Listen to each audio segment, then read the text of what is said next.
Саламатсыздарбы, урматтуу биздин каналдын көрүүчүлөрү. Бүгүн бизде Кыргыз Республикасынын антимонополия башкаруучулугунун орун басары Тукунов Акжолтой болмокчу. Анда эмесе алгачкы суроолорубузду баштап бүгүнкү берүүбүздү ачып алсак. Саламатсызбы, ордуңуз кут болсун. Рахмат. Жакшы бекен кабинетте отуруш? Жакшы, албетте жакшы. Эми мындай, сиз буга чейин бул тармакта иштеп кеткен экенсиз. Ооба. Кайрадан келүүңүзгө кандай түрткү, кандай себептер болду? Биринчиден Нурбек мырза, ушу сиз дагы ушу соц тармактарда жана жалпы эле Кыргызстандын саясий иштериндеги болуп жаткан окуяларга кайдыгер карабастан ушу бизге убактыңызды бөлүп келгениңер үчүн жалпы жааматыңарга ыраазычылык билдирем. Албетте силердин сурооңуз орду бар. Бул кызматта мен 2020 октябрь окуяларынан кийин дайындалгам. Андан кийин 6 ай иштеп, ошол эле мындайча айтканда, баяк кеткенин да себеби өкмөткө түздөн түз ушу баа саясатын кандай иш аракеттери менен турукташтырууга салым кошкон үчүн өйдөңкү жетекчилер менен конфликт болгондун негизинде кеткенбиз. Анткени мындайча айтканда иерархияны караш керек деген маселелер коюлган ошол убактагы премьер-министрин Улукбек Мариповдун кезинде. Анан ал экөөбүз дагы жумуштан кеткенден кийин да келип сүйлөшкөнбүз. Сүйлөшүүлөрдүн арасында кечирим сурап, коомдук башталгычта кеңешчиси кылып дайындалган ошо саясий ичиндеги интригалардын негизинде кеткенге тушар болгонбуз да. Андан кийин бул ишке мен келишим жана келген максаттарым ошо кеткенден кийин эле өкмөт менен, биздин бийлик менен жана антимонополиянын төрагасы менен сүйлөшүү сөздөр болуп аткан. Ошо келип биз өз тармагыбызда иш алып баралык деп. Анан албетте мен бул кесипти ошо дайындалып аткан 2020 жылы эле ушу баа саясаты боюнча өзүмдүн колуман келген баа саясатын турукташтырууга акылымдын жетишинче, билимимдин жетишинче жана өзүмдүн эркектик, эрдик, чечкиндүү кадамдардын алып баруусунун негизинде ушу кызматка кайра келдик. Сизде мындай да, сиздин мурунку бул кызматта иштегениңизде көп элдин кабары жок экен. Сиз ошондон кийин жанагы май куючу станцияларды контролдоп, ошол бензиндин жанагыдай аз куюлуп атат, көп куюлуп атат, же болбосо ошонун сапаты боюнча ушундай бир блогер катары чыгып калдыңыз. Анан ошо менен депутаттыкка кандидатураңызды койдуңуз жогорку кеңешке. Андан кийин эле ушул жана кумаркана, казино маселеси боюнча өзүңүз ушундай активдүү мындай жакшы нерселерди көтөрүп келдиңиз дагы, анан ошонун аркасы менен жумушка дайындалып калды дегенде элде пикир бар. Рахмат. Биринчиден ошо 3 сурооңузга кыска жана токко теринен жооп берейин, Нурбек мырза. 2021 антимонополиядан кеткенден кийин антимонополиянын 6-7 мыйзам менен иш алып барат. Ошонун бир мыйзамы керектөөчүлөрдүн укугун коргойт. Ушул антимонополиядан 6 айдын ичинде алган тажрыйбамдын негизинен таш-чекинг деген долбоорду негиздеп, ошо керектөөчүлөрдүн укугун коргоо максатында жана күйүүчү майлоочу ишканалардын сапатсыз берген майлары жана чене мөлчөмдөрүнөн кемитип бергени тууралуу ошо менен иш алып барып, ушул жерден антимонополиядан үйрөнгөн нерсемди блогер катары элге чыгарып, керектөөчүлөрдүн укугун коргодум. Андан кийинки эле 2022 жылдын 28 ноябрда бир мандаттуу округтан 36 округдун депутаттыкка койдум. Ошонун негизинен дагы жалпы шайлоочуларыма ыраазычылык билдирем. 2800 добушка ээ болдум. Андан кийинки эле ошо чуулгандуу мыйзам тууралуу, казино тууралуу. Буга чейинки дагы баса белгилеп айтпадым. Буга чейинки дагы ушу кызматка кайтып келишим тууралуу 1 жылдан бери эле иш аракеттер болуп турган. Анан ошого карата казино мыйзамы тууралуу дагы бийлик, өкмөт мыйзамын сунуштап калды. Ошого карата мен өзүмдүн жеке кызматка дайындала элек кездеги өзүмдүн жеке граждандык позициямды көрсөтүп каршы чыкканбыз. Азыр деле ошол кумаркана боюнча азыр мамлекет кызматкери катары позицияңыз кандай, өзгөргөн жокпу? Жок, өзгөргөн жок. Анткени өзүм 2009 жылдан бери намаз практиковать этем. Мен үчүн казино мындайча айтканда арам деген багытта гана турат.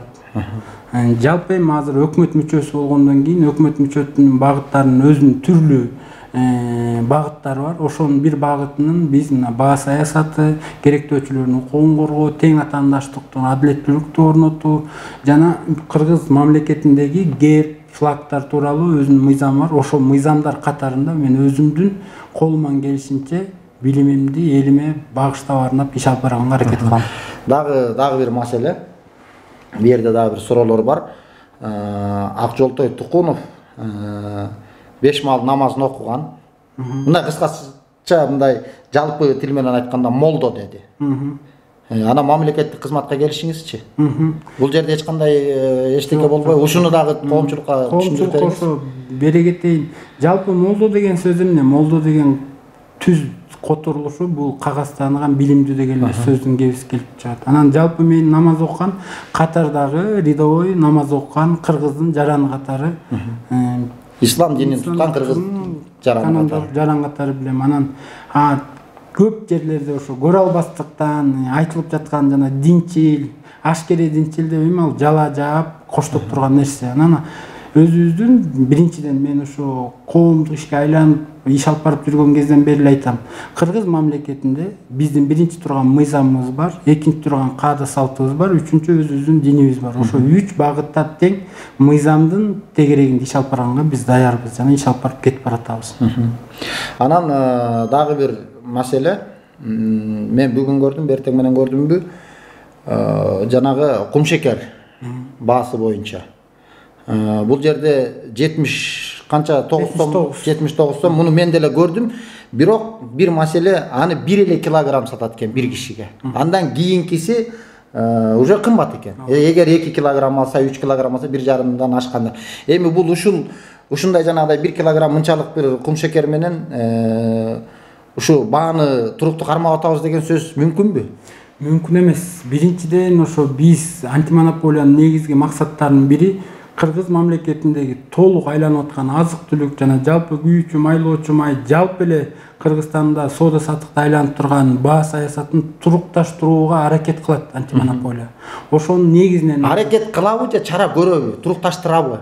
Турукташтырганга аракет да көрөт, чара да көрөт. Бирок анын өзүнүн мыйзам чегинде этаптары бар. Мисалы үчүн мамлекеттик көзөмөл киргизсе, өкмөттөн буйрук берилип, анда уже чара көрүлгөнгө бул өтө мындай мыйзам катаал иштегенде болот. Мисалы үчүн ошол эле кумшекерге мамлекеттик көзөмөл киргизиш үчүн 90 күнгө киргизилет.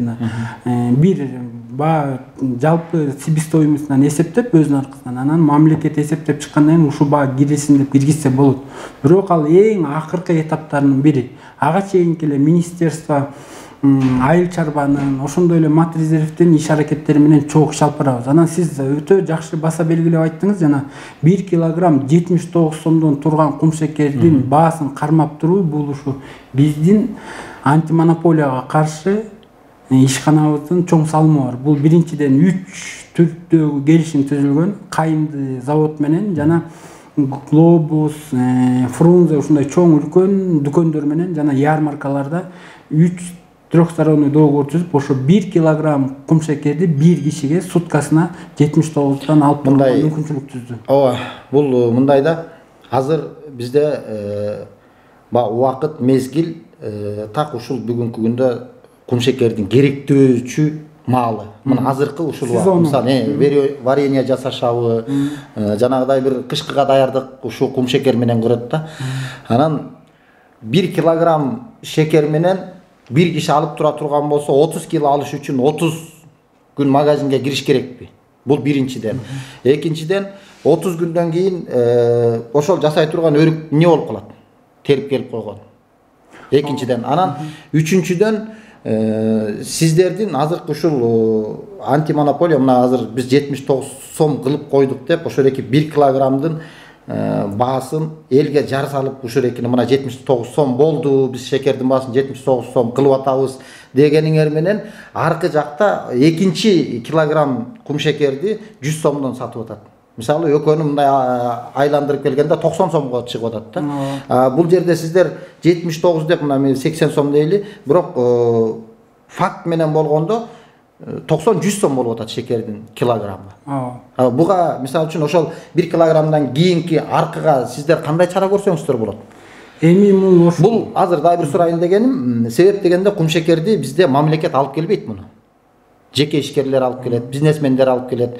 Бул жерде сатып алуучулардын укугу маселе, сатуучулардыкы кайра бир кандайдыр махинация менен шарт түзүлүп берип, кайра эле товарын кымбат баада сатып алууда болуп атат да. Сиз суроону кабыргасынан коюп атасыз, Нурбек мырза. Ооба, албетте ошо бең биринчи 49 сомдон, кечиресиңер, 79 сомдон кылып эметкени бул аярлуу кыргыз жарандарына эсептелинди. Мисалы үчүн кымбатчылык жанагыдай азыркы убакта катаал замалда кымбаттагандан кымбаттап барып аткан негизинен ушул иш чараны баа саясатын турукташтыруу негизинде иш алып барылды. Андан кийинки экинчи кумшекердин негизги азыркы сезонный убагы бар. Ошого жараша да иш алып барып атабыз.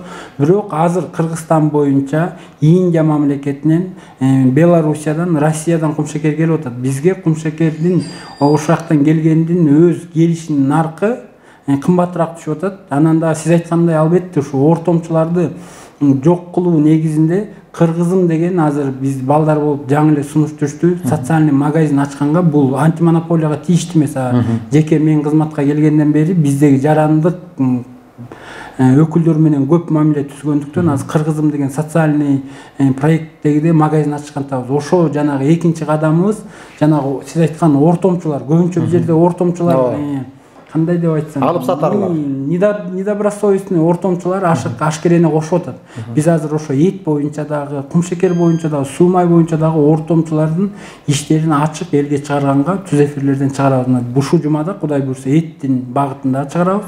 Анан кумшекерди дагы. Анан азыркы жаш мыкты экономист балдар келип, Кыргызым деген социальный проекттеги магазин ачалык деп сунуштады.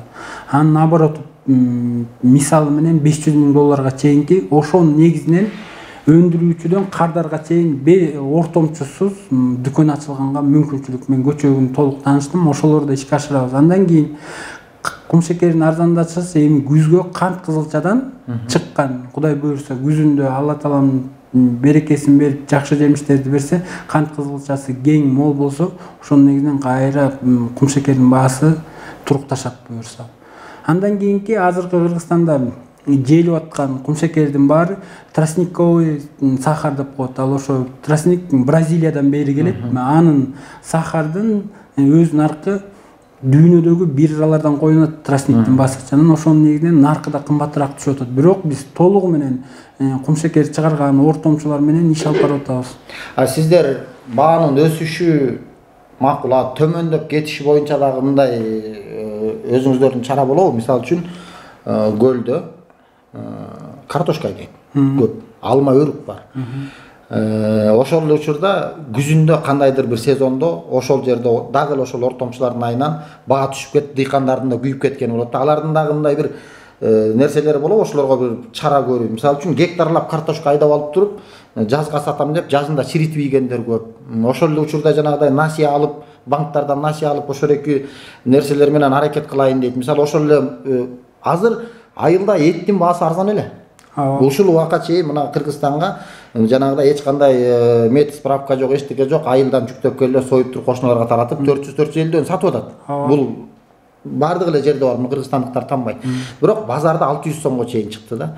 Сиздерде мисалы үчүн ошол эки айылдан келе турган мына эттер базардан деле өтүп атат, айылдан деле келгендердики өтүп атат. Ошол экөөнүн ортосундагы бааларды мындай иреттөөгө мүмкүнчүлүк барбы? Андай бу жерде дыйкандардын минусу ушул болуп атат да, алар жанагынча жыл айлантпай багат. Бир койдун козусун багыш үчүн 1 жыл керек. Анын жеми, чөбү, бакканы болуп отуруп келет дагы, чыкса күзүндө бир араң 6000ге чыгып атат. Эгер өлбөсө.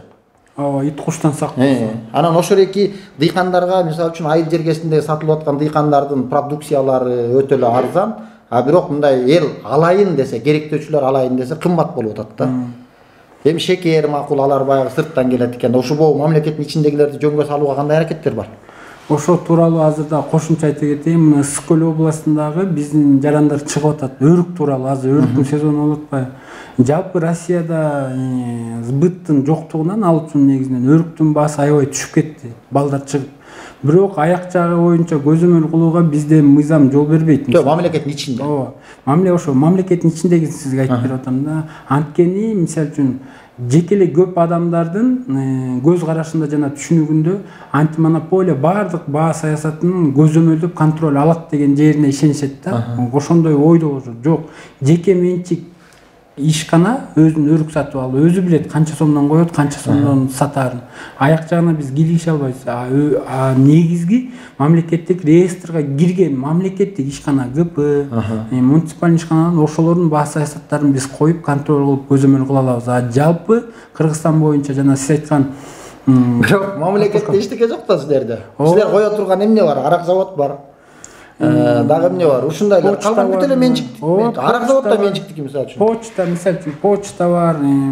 Кыргыз аэропорт авианавигациянын бааларын коюп, ушундай Кыргыз темир жолдукун ушуларды кое алабыз. Жок, эми бул баардыгы эле баягы биздин жарандарга мисалы темир жол боюнча мисалы үчүн билеттин баасы дейсиздерби же тиги ушундай дейсиздер, муну мисалы үчүн каяка ким көзөмөлдөйт, муну жалпы Кыргызстан баарды пайдалана алып турган эме эмес да. Бул жерде бизде шекер, ун, эт, дагы суу май сыяктуу ушундайлардыкы. Мисалы бизде өндүрүшчүлөр ошондой нерселер мисалы жасап алды. Сиз азыр кант кызылчасы дедиңиз. Кант кызылчасы бизде жылыга көйгөй. Ошол жанагы эмеге кант жасай турган ошол заводдорго сатайын десең ар кайсы шылтоону айтып, элди жөн эле бир алдап бир итпекер менен алат да, мына шекердин баасы бүгүнкү күндө ушул. Бар. Сүт мисалы үчүн жанагыдай сыр эмелер баары эле биздин өзүбүздөн эле иштелип чыгып атат, жетөгүздөн чыгып атат, Беловодскийден чыгып атат.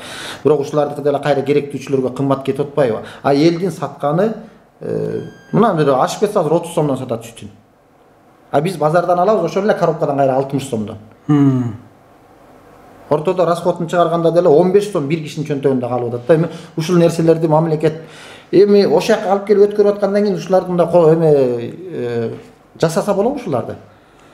Ошолорду эми биз жанагыда айтып атпаймынбы, Нурбек мырза, ошо баа саясатын жүргүзүүдө өтө кылдаттык мамиле жасабасак, азыркы Орус менен Украинанын ортосундагы иш аракет дүйнөдөгү жалпы баа саясатына эметип атат, залакасы. Анан албетте сиз айткандарды мен өзүм жеке изучать этип, расмий түрдө сизге да жообун берелик. Бирок бул жерде айтып атпайбызбы?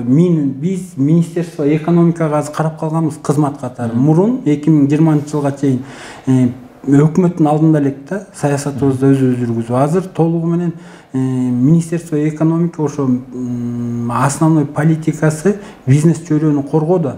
А биздики болсо ошо баа саясатын гана азыркы функцияларыбыздын биринде баа саясатын мындайча айтканда мониторинг кылып элге гана чыгара алабыз, орто баа. Өткөндө дагы эттин таблицасын чыгарсам көп кыргызстандыктар мындай баа жок дейт. Жок, биз 7 областтан тең алып, ортосунан бөлүп, ортоңку эле бааны чыгарып беребиз. Ал баа саясатындагы жалпы элге билинип турсун депчи. Анан сиз айткан жанагы маселе боюнча картошканын бир убакта картошка арзан болуп кетет, бир убакта өргөр. Бул негизги эле жүк моюн бул министерство айыл чарбасынын кол алдында да. Ошо квоталарын бөлүп, бул жылы мынча пияз тигиш керек, бул жылы мынча сабыз тигиш керек деп ош жеринде көзөмөлдө алардын прерогативасында да. Биздикинде тек гана ошо баа саясаты сиздин келип суроо берип атканыңыз. Жанан албетте жана өткөндө дагы бир чуулгандуу иш чыкпадыбы? Бишкек сүттөр жана сүттөр төгүлүп атат. Ошондой дезинформациялар бат тарап кетип атат да. Ага биз жетишип жооп бергенче уже кайра тарап кетет. Ошондуктан мунун ал информациялардын тез таралышы, мен ушул бир маалымат кызматкери катары айтып коеюн. Сиздердин мамлекеттик ушул органдардын мисалы сиздердин өзүңүздөрдүн элге жеткирүүңүздөр анча жакшы эмес. Туура. Себеп дегенде сиздерде баягы муну алып атабыз, тигини алып атабыз дегениңерди реалдуу көрсөтпөгөндүктөн. Эл кыйналып аткан эл, мисалы ошо менен күн көрүп аткан элдин баары ошо жака кулак тосуп турат да. Мына бияга албай калды десе банкрот болдук деп ошого. А сиздер мисалы үчүн жөнгө салдык, мындай кылдык, тигиндей кылдык дегениңиздер элге жетпейт. Бул жеке эле сиздерде эмес, баардык эле тармакта ушундай. Анан эми баардык ушу менен токтоду. Анан дагы бир ошол жана чоң суроо башында дагы толуктап кетейин.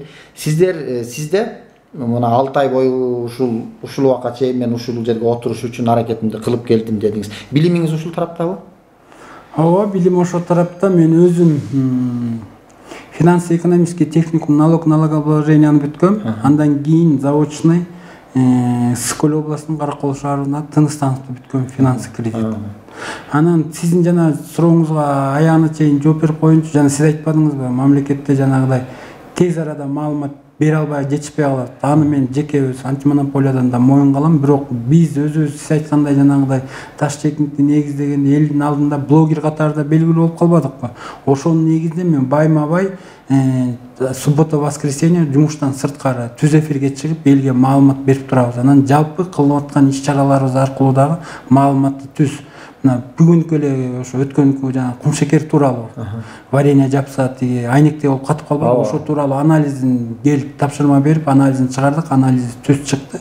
Ал единичный случай болгон экен. Может кожоке дагы бир эксперимент кылып ютубтан алып бир кошуп жасап алса керек. А жалпы Индиядан келген кумшекердин сертификаты бар, жана токтому, анализин токтому чыкты. Жакшы. Анан сиз ошол мына 2 жыл болуп баратат. 1 жылдан ашты. Сиз ошол жана блогерлик кылып маалымат таратканда өзүңүздүн байкашыңызча карасаңыз, мисалы баланча заправканын майы начар экен деген тест тарайт. Ооба. Бу жерде ооба жакшы экен, толук буякка киши көңүл бурбайт да. Ошон үчүн азыр сиз мына ушул жерге келип бааларды жанагы контролдоо, ушундай атайын ушу антимонополияга келип тургандан кийин ушул жерден маалыматты элге толук жеткизип берүүгө, ушул жерде кылган ишти жасоого сиздин практикаңызда, стажыңыз жетет да. Албетте жетет, стажыбыз. Бирок ооба жетет. Мен суроомду аягыма ачык элекмин. Анан эртең мененки ошол сиздердин мисалы берген маалымат боюнча комментарийлерде мындай бар эле ба негатив. Бул жок ба, бул көрбөгөн ба дейт да. Эми ошо айтып атпаймынбы, көрбөгөн баа деген биз орток бааны чыгарабыз. Жалпы мисал үчүн бизден сурашса, мисал үчүн Ош базарында аз баа канча десе, анда ошол жактагы анык баасын чыгарып беребиз. А биз жалпы Кыргызстандык алган негизде маалымат ошо орток бааны кошуп чыгарып атпайбыз. Анан экинчиден болсо сиз айткандай маалымат тууралуу мынакей мен бул кызматка, мен үчүн бул кызмат бир мансап же бул мен үчүн бул кызмат бир адамдык өзүмдүн жеке жашоо турмушумдун материалдык жагын бир кубаттап алайын деп келген жокмун. Мен үчүн бул кызмат жоопкерчилик. Ошон үчүн буга чейинки принциптеримен тайбайм жана элиме акыйкат, чындыкты жеткизип турганга эрким да, духум дагы, билимимдин деңгээли дагы баары жетет. Ошон үчүн элге мен так маалымат бергенден кайтпайбыз буюрса. Эми ушу менен саясат ба иш боюнча суроолорду токтотолу. Сиздин каяктын кулуну, канча жашта, үй бүлөлүк абалы деген сыяктуулар көбүрөөк баягы элди да кызыктырат экен. Жоки менен кандай дос дегендей. Биринчиден мен 1981-жылкы болом, 29-март туулган күнүм Балыкчы шаарында Скөл областында төрөлгөм. Бирок түйүм Тоң району Шорбулак деген айылдан болом. Анан үй бүлөлүк акыбалым 4 балам бар. 1 кыз, 3 уулум. Келинчегим бар, жакшы байбичем.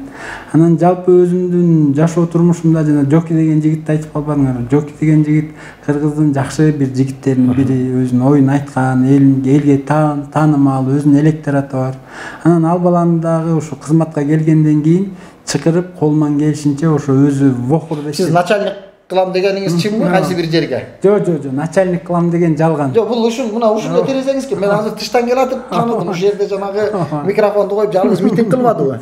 Ооба, начальник кылам деген жалган. Мен ошо кызматка орношоор менен бүт эле өзүбүздүн чөйрөдөгү деп коелучу, активист чак. Баарына сүйүнчүлөп, менин эшигим ачык, эшик жабылбайт, келгиле деп айткам. Анан колубуздан келген иш аракеттер жардам беребиз. Мен аны ошо биринчи иш күнүндө чакырган эмесмин. Өзү эле келип калыптыр, анан киргизип, отуруп, чайымды ичип, мен акыбалды түшүндүрүп, мынакей эми мына мен да кызматка келдим. Сен дагы ошо өзүңдүн специалист жагың боюнча бул вохурда көп жыл иштеген деп жүрчү да, мындай көчөдөн, митингден таанышып калган жол. Анан ошол сөз эле айтылат. Айтылгандан кийин анан ал мага кайра чалат. Мен деген совет директоров кыл депчи. Анан мен ал телефондон айтам, мен совет директоров кылганга колуман да келбейт сен ал. Мен ошо тааныш билиш аркылуу, достор аркылуу ошо жумушка барсаң оңураак болот дегенди эле сунуштагам. Анан ошондо өзүнүн түшкү баш оорусу кармап кетип эле маңдайкы терезеге кайра кыйкырып келип калыптыр түш болгондон кийинчи. Андан кийин баягы сиздерди дагы мисалы Жокини дагы мындай сырттан баягы ар кандай бир пикирлеш болгондуктан мен көп эле тааныйм. Ошол Жоки деле мисалы үчүн ушул убакка чейин келди. Ал өзүнүн баягы жүрүм туруму жакындан тааныган кишиге мындай өзүнүн тилеги жакшы эле бала. Бирок ар кандай жанагындай кылык жорук менен ушундай ситуацияга келип калды. Бирок ал жигит ошол жерде айтып атат да, мени деген начальник кылам дегенсиң, анан мен охранник бол деп атасың деп ошентип атат да. Бул Жокини жакындан тааныган, жакшы мындай тааныган киши катары айтайын. Жокинин негизи калп айтууга анча акылы жетпейт. Бирок ушундай начальник кылам деген сөз болду беле, болгон жок. Жок, болгон эмес. Мына оюн чындап да. Оюн чындап да болгон эмес. Анткени айтып атпайм. Мага эртең менен эрте келип туруп анан кабыл алам. Кабыл алып туруп анан бул ушу начальник бол дегенди мунун жандагы жан жокөрлөрү сүрөп койду деп мен жыйынтыкка келдим. Менден чыгып кетип эле анан кайра телефон коңгуроо чалып атат. Сен мени совет директоров кыл деп. Анан мен ошондо ачык сөзүн айтып атам. Жокки, менден андай колдон келбейт. Момдай. Анда начальник, мен начальникке да колуман келбейт. Анан ал мени сөктү баягы адатында. Сен деген мени 10 жыл иштеген вохурга охранник бол дейсиң, мен аякта 20 жыл 10 жыл иштегем. Анан мейил деп эле телефон коюлган. Болду. Оюн чындап да сөз болгон. Бул жеке эле өзүнүн мындай таарыныча эмесине эле ушу келип жалгыз Жыңалаш Батырча митинг кылып келди. Жанагы ушундай нерселерде мисалы активдүү болуп атасыз, жанагы заправкалардыкы же ушундай нерселер кимдир бирок камсыздадыбы сизди? Финансылык жактан ушун жасап. Камсыздады. Мен муну ачык айта алам, жана коркпой.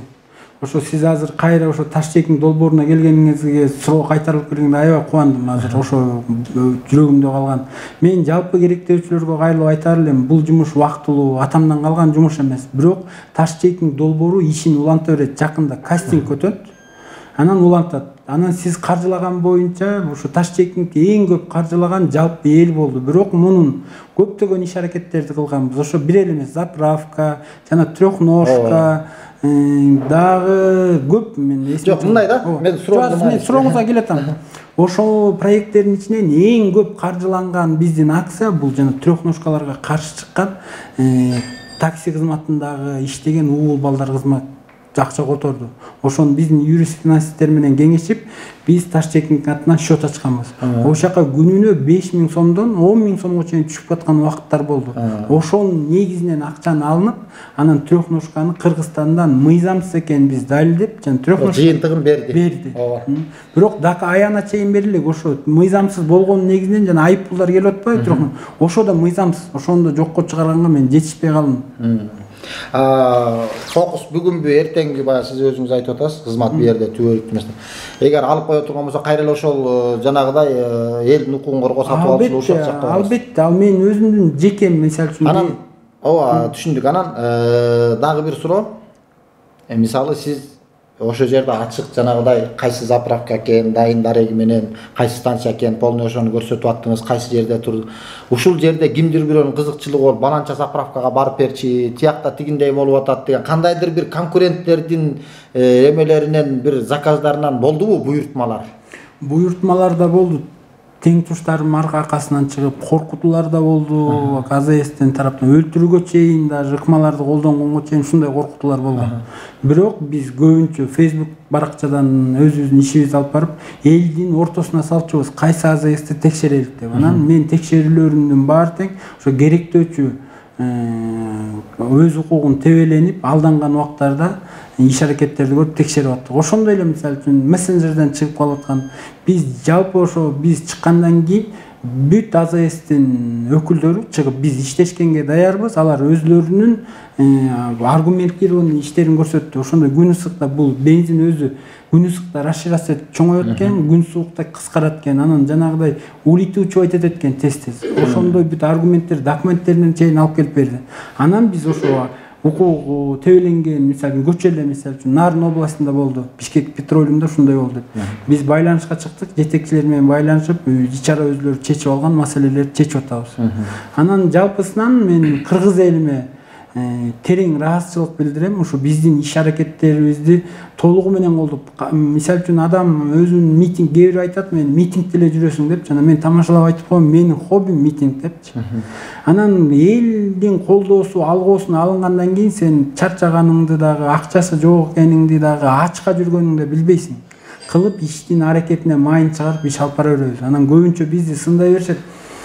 Сиз ар бир иштин аягына чыкпайт. Биздин аягына чыккан иштин баары мен кийлигишкен ишти командабыз менен жалпы аягына чейин чыгарабыз. Мисалы үчүн ошол эле күйүүчү, майлоочу май заправкалардагы жалпы айдоочуларга жанагыдай мээрник дегенди үйрөттүк. Кайсы тармак, кайсы АЗСке барбасын, керектөөчүнүн бул укугу 10 литровый мээрникке койдуруп алып, өзүнүн алып аткан аз майынын өлчөмүн, сапатын билгенге. Ошол жерде ошондой жанагыдай биз 10 литрлик идишке куйбайбыз десе эмне кылыш керек? Уже ошол жерден эле талап кыласыңар. Болбосо анан түздөн түз бизге кайрылсаңыз болот, жеке мага. Мен ошону чалып, кайсы АЗС номер, ар бир АЗСтин номери бар. Бул жерде жеке керектөөчүнүн мына биздин менин мойнумда алдымда турган керектөөчү укугу, мыйзам, закон о защите прав потребителей деп коет. Түздөн түз укугу тебеленип атат. Биз ошол жерден чара көрүп беребиз. Бирок ошо жалпы эле айдоочулардан суранат элем, айына жок дегенде бир жолу бир айдоочу 20 мүнөт алтындай убактысын коротуп ошо мээрникке койдурса, Кыргызстан боюнча көлөмүнөн жеген азаят. Ошого да жардам берсе жакшы болот. Бул кызматка сизди сунуштадыбы бирөө жарым? Же бай эл айткандай митингдин аркасы менен келген? Жок. Бул кызматка ошо мага сунуштаганын алдынан мен өзүм суранып, өкмөттөгүлөр менен ошо кызматтан кеткенден кийин иш аракет башка кызматка баруунун иш аракеттерин кылып жүргөнбүз. Анан көп элде ошондой, мисалы үчүн мен менен чогуу митингге чыгып жүргөн. Сизди деген ушул мына бул бүгүнкү мына ушул отурган ордуңузга келер менен эле дагы бир ошо сиз менен кошо жүргөн активист, биздин блогер жигит камалып кетти. Ооба. Бул жөнүндө пикириңиз? Мен Балтабайды жеке өзүм тааныйм. Ошо казиного каршы чыгып атканда чогуу сүйлөшүлгөнбүз. Ошон үчүн Балтабай мен тууралуу түрмөдөн деле туура эмес каттар чыгарып айтса болот эле да. Ак жоктой сен бизди сатып кеттиң. Ошо чогуу иш алып баратканда эле биз айтып, мен айткам, мен балким кызматка кетип калышым мүмкүн. Анан ошо казиного каршы лидер чыгарыш керек болуп калды да, бирөө жетектеп. Ошондо Балтабай менен мен тең төрага болуп дайындалганбыз. Бирок ошол жерден конкретно озвучивать этилген баарыбыз жалпы лидер бололук. Бирөөбүз чарчайбыз, бирөөбүз эс алабыз, бирөөбүз ооруп калабыз, бирөөбүз көрүү оокатын айнан иш жумуштарга кетебиз. Ошон үчүн жалпы ишибиз болсун. Бир лидер деп кармалбайлыктагы өзүбүздүн ошол жерде мен өзүмдүн сөзүм мыйзам чегинде биз ишти алып барабыз. Бирок ошо көптөр ошо мени президентке кайраштырганга аракет кылышты, каршы чыгып. Мен ошол жерде позиция айткам, биз бийликке каршы эмеспиз, ушул мыйзамдын өтүшүнө каршы. Бийликке кантип каршы болбойсуздар? Муну деген өзү бийлик, өзү президент өзү сунуштап атса бул нерсени. Ооба, өзү сунуштап атат. Кантип каршы эмессиздер? Ал сөзүңүз орду бар, Нурбек мырза. Өзү сунуштап атат, бирок мен жаран катары жеке өзүмдүн каршылыгымды казино мыйзамына гана каршы келдик да. Анан кээ арабыздагы бийликке сын айткандар да болду. Арабыздагылар бийликти кет дегендер да болду. Бирок общий чогулган жерде жана сиз айткандай эле бул митингди көбүнчө башка саясий нукка бөлүүгө бизге көп сунуштар келди, ар кайсы саясий топтордон. Анан биз айттык, бул жерде эч кандай саясий оюн жок, бир гана ушул казино мыйзамына каршылар түптөлүп атабыз. Ошо жанагыдай саясий топтордун аттарын атап бере аласызбы? Эми аларды атаганда ниет ишин болуп калат, жеке аманат катары сүйлөшүлгөн сөздөр. Ооба. Анан кечиресиз, анан мына бүгүн ошол сиз айтып атпайсызбы жанагы казино мыйзамы деп. Ошолордун ичиндеги, ошолордун ар кайсындай жанагыдай кирүү акысы бирдеке дегендердин дагы багаларын аныктайсыздарбы сиздер? Азыр бизге ал түшө элек, анан эсиле түшсө мен ачык маалымат берем. Андай бизге азыр эме. Жок, бул сиз мына биз намаз окуган мусулман баласы катары бул нерсе жакшы эмес экенин билебиз. Бардыгыбыз билебиз. Бул ислам эле эмес. Деги эле кыргызчылыкта кумарчылык жакшы эмес да. Анан ушул жерде дагы бул эми мамлекеттин ичинде коюлуп аткандан кийин балким сырттан келип курушабы, же ичтен баягы жеке ишкерлер болобу, ушунун ичиндеги багаларды дагы балким кандайдыр буга чейинки ставка же мындай болот, же мынча сомдон салыш керек дегенди мамлекет аныктап береби же? Жок, аныктап бербейт. Азыр алардын ичинде мисалы боло турган нерсе же өзүнчө эле бир мамлекет болуп калабы бул казино? Ооба, бул ошо мыйзам сунуштагандар бул өзүнчө мындайча айтканда Кыргызстандын ичинде закрытый оюн зоок болот деп мен бизге түшүндүрүп айтып атпайбы. Бияка биз кийлигишип же башка кийлигише албайт, өзүлөрүнүн иш аракет кылган структуралар бар. Ошолор негизинен иш алып барат. Ички жанагы ал соода сатыкта алар өзүлөрү кое берет. Ак Жолтой окуп жүргөндө эле ушундай ызы чуу, кыргызча айтканда чырбаш беле? Ооба, чырбаш. Ошондой Кайсы мектепте окугансыз? Балыкчы шаары Жоомарт Бөкөнбаев номер 2 мектепте окугам. Ошо сиз азыр чырбаш деп атпайсызбы? Ошо бир окуп жүргөн кезде бир эмени келтире кетейин.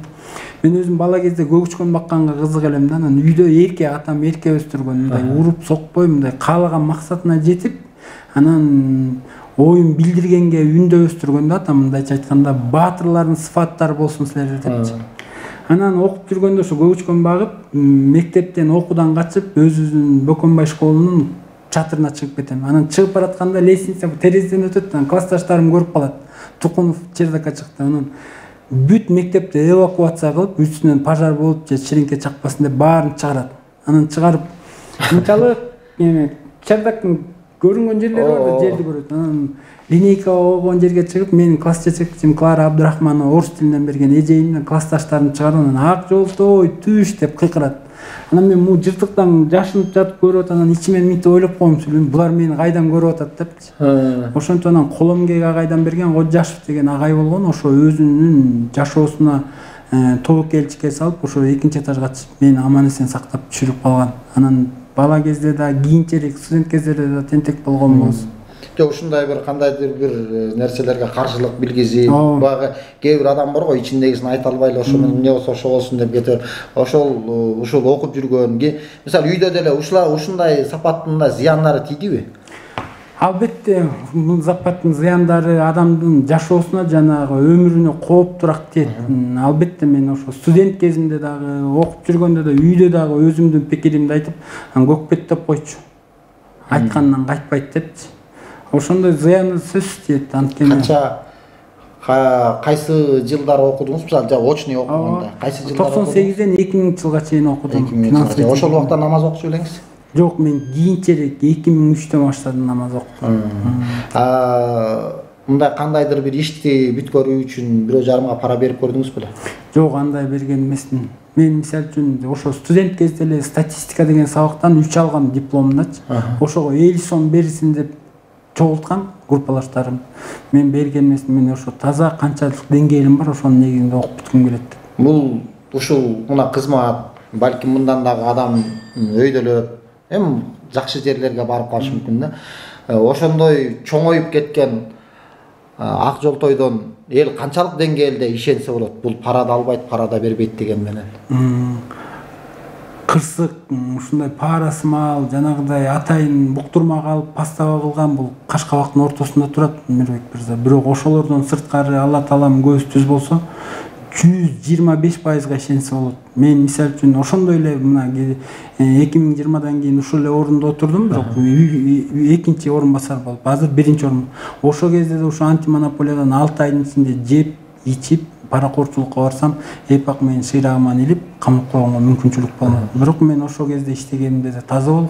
Азыркы да иш аракетимди, Алладан алган аманат ишимди, элиме болгон, жериме болгон ашкере сүйүмдү ушу кызматыман да чыгарып, элиме керектүүчүлөргө пайдам тийип иш алып барганга мен кайтпаймын жана иштей берем. Бизде кызматка келип, ушундай болуш үчүн эле элдин түшүнүгү боюнча баягы костюм кийип, галстук тагынып эле анан кымбат машина айдаш керек да. Мына чоңмун деп өзүн көрсөтүп, мындай азыркы заманбап тил менен айтканда понт. Понт. Сиздин машинаңыздын маркасы эмне? Менин машинамдын маркасы Mercedes-Benz 220 Lycia деп коет элдин атында. Ошо бронированный болчу, ошону дагы биз эмеге белек кылалык деп чек арачыларгачы. Анан могу шайлоонун шарапаты менен ошо машинабыз сатылып, агитаторлордун акчасын берип азыр жөө жүрөм. Азыр машина. Мен маршрутка менен эле жүрөм. Өзүңүздүн үй беле? Өзүңүздүн үй, жашаган үйүңүз. Урматтуу туугандар, азыр Ак Жолтой Тукуновдун өзүнүн кыргыз элине болгон каалоо тилеги, жакшы сөзү жана мындан аркы кыла турган ишине убадасын алып коелу. Урматтуу кыргызстандыктар жана жалпы Кыргызстанга келген меймандар, силерди мынакей биринчи жолу бизди ушу Нурбек мырза өзүбүздүн кабинетибизден, иш бөлмөбүздөн интервью берип атам.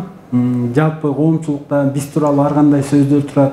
Албетте ар бир адамдын кылган ишине жараша сөз ээрчип жүрөт. Ошондуктан эң биринчи Кыргызстан мамлекетинин монополияга каршы жөнгө салуу кызматынын төрагасынын орун басары катары биз алып 7 мыйзам менен иш алып барабыз. Биринчи ушу керектөөчүлөрдүн укугун коргоо, экинчи атаандаштыкта адилеттүүлүк болуу. Жалпы Кыргызстанда герб, флагтардын туура жазылышы, жасалышы жана рекламаны кабыл алып аткан керектөөчүлөрдө ошо орус, кыргыз тили туура так жазылуу жана башка баа саясат тууралуу иштер болот. Ошо иш болуп жеке менин карамагымдагы мыйзамдуу иш аракеттердин укуктары тебеленип, көп иштерде иш болбой атса, түзмө-түз мага кайрылсаңыздар болот. Жана орустарда жакшы сөз бар эмес беле? 24/7 менин телефонум, мессенджерим, жалпы Facebook'тагы баракчама комментарий калтырып, сунуштар болсо, мыйзам бузуулар болсо кайрылсаңыздар болот. Анан жалпы ушу Нурбек мырзанын сайты менен колдонуп, ушу жаңы турак жай үй алып аткан керектөөчүлөрдөн суранат элем. Бул өтө көп, миллион, 2 миллион, 5 миллион, 20 миллион сомго чейин батирлерди аласыңар. Жаңы үй, ошо эле ремонт, ошо келишим түзүп, барып алаарда сөзсүз 5000 сомбу мен билбейм, юридикалык кызматкердин иши канча жекеме. Бирок ошо 5000 сомду аябастан барып, иш кагаз биринчи типовой договор деп коет, ошо менен толук таанышып туруп анан кол коюп алсаңыздар. Анткени көп куруучу компаниялар, мисалы үчүн сатып атканда 45 чарчы метрди беребиз деп туруп, фактически келгенде 39-35 квадрат келип калып атат. Ошондой иштен азыр менде 6 жатат, ошо мен иш алып барып атам. Ошо жалпы керектөөчүлөр крупный жактардан ошо келишимди жакшылап карап коюңуздарды өтүнөбүз. Силерди урматтап, Акжолтой Тукунов, монополияга каршы жөнгө салуу баа саясатынын кызмат төрагасынын орун басары. Эшигибиз 24 саат бою ачык. Анан жалпы эле активист ал чөйрөдө жүргөн жалпы активисттерге кайрылам. Эшигим ачык, келгиле, маселени кабыргасынан койгула, биз суроо жоктон качпайбыз.